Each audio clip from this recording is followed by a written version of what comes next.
Plenty of Yorkshire batsmen got themselves in, but none could pass 40 as the first day of the LV County Championship match against Kent in Canterbury ended with both sides having something to smile about.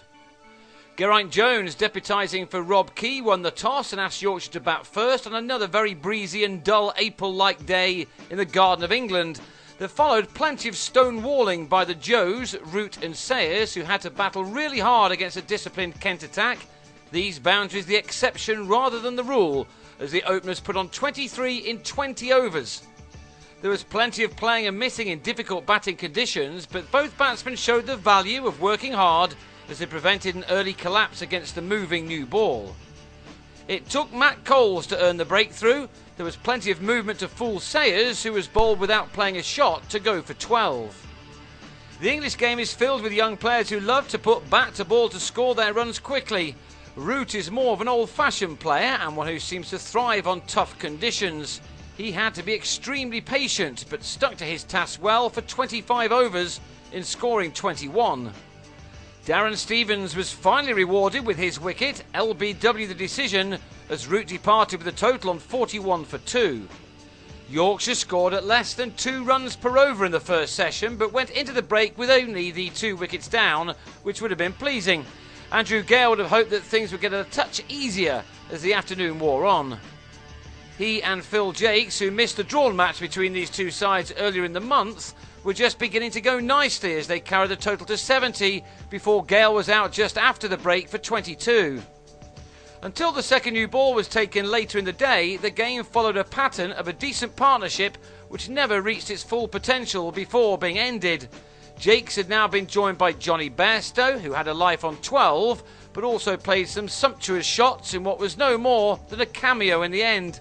He and Jakes took Yorkshire past 100 in the 47th over of the innings.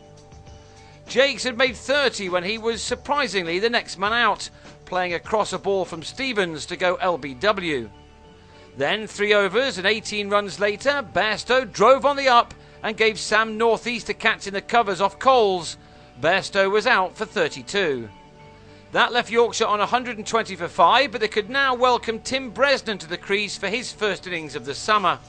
Like the others before him, he began his knock in an encouraging fashion as he and Gary Ballance put on 51 runs to keep their side just about ahead. Then back again came Kent.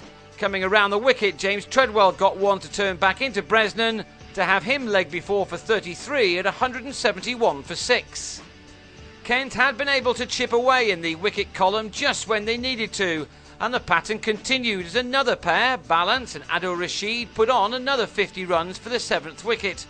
What Yorkshire really needed was for at least one of them to go on and make a bigger score, and for a while it looked as if Rashid may be the man.